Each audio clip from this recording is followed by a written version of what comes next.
I had already started to transition into taking a different path than what I had planned. But that was a reminder that I needed to take better care of myself as I transitioned if I wanted to be around for my children. This is a journey. Let me take you on a journey. Welcome to Her Journey, presented by Kudzukian Media Group. We believe Her Journey will encourage young women and help them see that life is a journey. You have to continue to walk in your purpose. We cannot control how other people respond to us. As long as you have breath in your body, story does not end. Every day that God grants you, you have an opportunity to rewrite your story.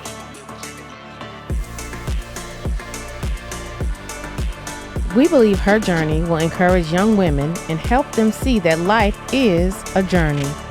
Watch Her Journey, hosted by me, Joy Doss, brought to you by the Kudzukian Media Group and proudly sponsored by Nike, Black Community Commitment. Hello and welcome to another episode of Her Journey, presented by Kudzukian Media Group. Today, as always, I have another phenomenal woman, and that is Dr. Michelle Taylor. She is the Shelby County Division Director for Health Services. So that means she runs the health department. So we have another kind of big dog in here today. I'm going to get a sound effect at some point. But Oh, really? Okay. like the dog, like Arsenio Hall. Oh, okay. I like it. Woof, woof, woof.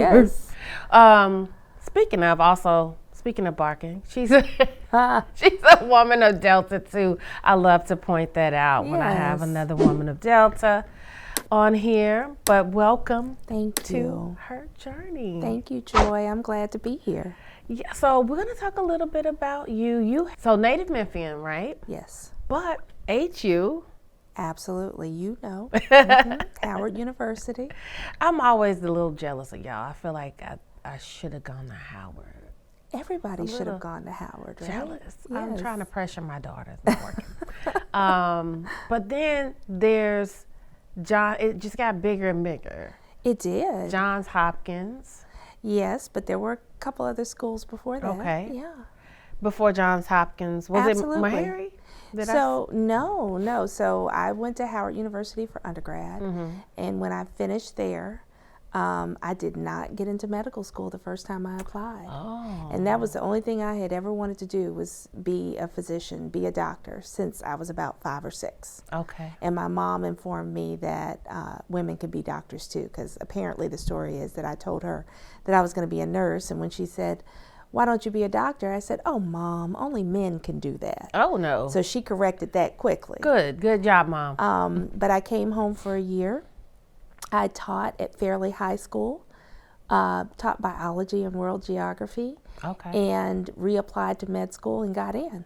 Okay. So I got into Howard, Okay. their med school, and I also got into East Tennessee State University.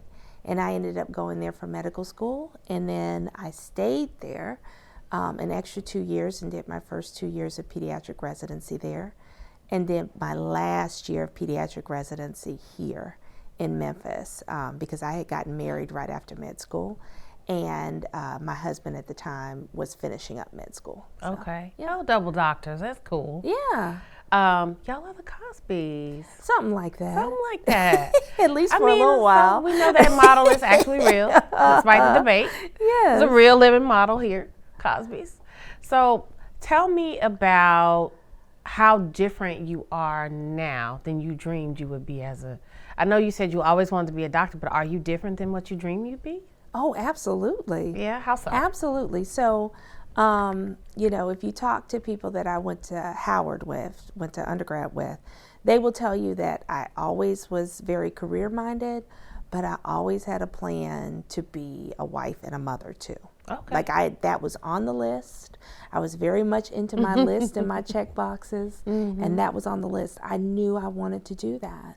So was it different for you though? Like, because we have all these dreams, like young girls, even in your 20s, you have these dreams. You're like, oh, Right. I'm going to do all the things. Right.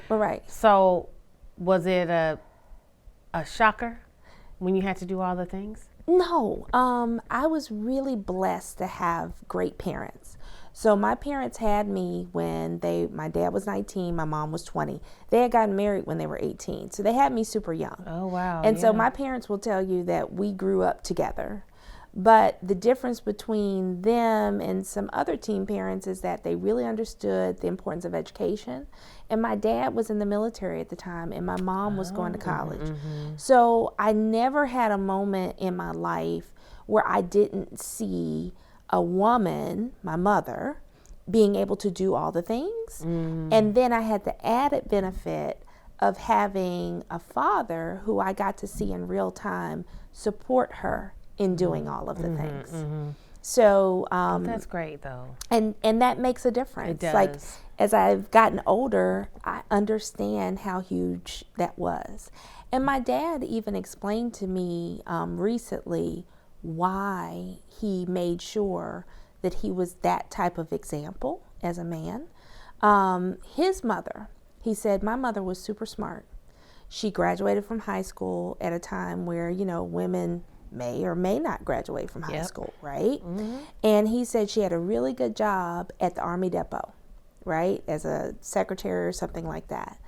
And he said she probably would have considered going to college, but she met my grandfather, who was considerably older than her.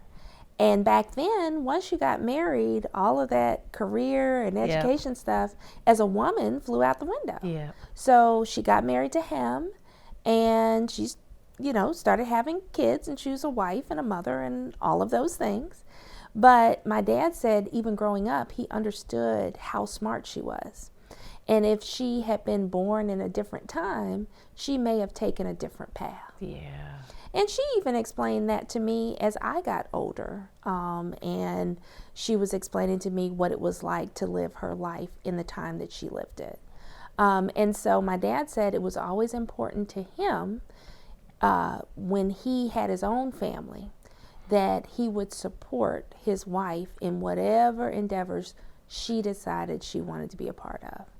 And it has paid off for both me and my brother. We saw a really good example of what it looks like for a couple to work together and to support each other's endeavors. I mean, again, that's beautiful because some people who do have nuclear families don't have that example. They don't. So that's great. So speaking of though, as you talk about your parents, how have they impacted your life?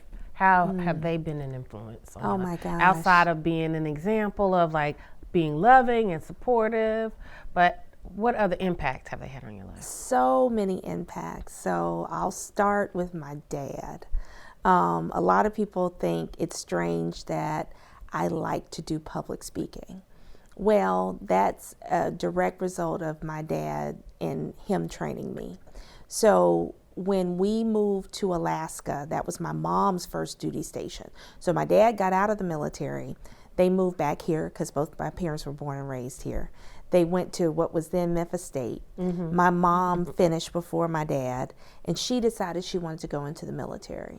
So her first duty station after going through officer training school was Eielson Air Force Base in Alaska.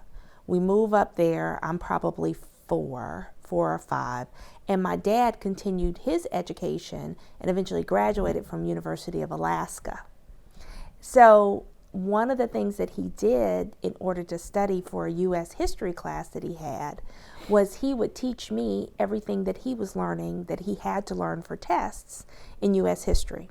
So he had to learn the presidential cabinet and who was in the positions, and Ronald Reagan was the president at the time. He had to learn the preamble to the Constitution. He had to learn the Gettysburg Address. All of these things they had to learn as part of this U.S. history class. So I'm a sponge. He teaches me everything that he has to learn in that class. And between that and his good church training and Easter speeches and all of that, he teaches me all of those things. Okay. And I have to, on demand, say the Gettysburg Address. Oh, say wow. the preamble. Can you still to, do it? I can do parts of it. Yes, yes. 70 That's the magic years trick. ago, Yeah. our forefathers brought forth a new nation, conceived in liberty and dedicated to the proposition wow. that all men are created equal. Oh, wow. But what he was doing was giving me his love of history, because he had always loved history, but also teaching me how to talk to any audience, how to be ready at any time to state my point, to debate, to do all of the things that really I do every day now. My mom, oh my goodness, so she is career military, Air Force. She was active duty, I think, for 10 years. And then we moved back to Memphis, and she went into the Air National Guard shortly after we moved back to Memphis. She retired a 2-star Major General. Oh, wow. Go, Mom. Yes, from the Tennessee Air National Guard. Fantastic. So as you can imagine, I spent very few years of my life seeing her out of uniform. I watched her as an African-American female rise through the ranks, go after her career, watch my dad support that career. So all of the lessons, all of the things about how to raise a family, be a wife and a mother, and have the career, basically have it all. I watched her and my dad do Have that. it all, yeah. And they've had a huge influence because we really did grow up together. They're 20 years older than me. Yeah. So I have young parents. Yeah. And I was the one who had all the parties in high school because they were comfortable doing it. And they understood that if they let me have the parties, then they knew all of my friends. Yeah. And they could keep an eye on you. And they could keep an eye on That's us for and sure. keep us safe. So, yes, I am blessed with a fabulous village. I have a brother who is 7 years younger than me. So I always say he has a bit of a different experience than I did because he was so young when we moved back to Memphis. But even for him, our parents were just different than other parents. And it's made all the difference for us. So I want to come back to that. We're going to take a quick break, but I do want to come back to the career military. Like we talked about a little bit before we started the interview that you have kind of a career military family. So I do definitely want to come back to that. But before we take a break, we have a question that we ask everybody on the show, and that is, when did you realize your journey as a Black woman was going to be different? So You don't have to answer it now. Oh, I don't have to answer. We're going to take a break All right. and let you process, and then we'll come back with the answer after the break. Okay. You're watching Her Journey, presented by Kudzukian Media Group, with today's phenomenal woman, Dr. Michelle Taylor. We'll be right back. Don't go anywhere.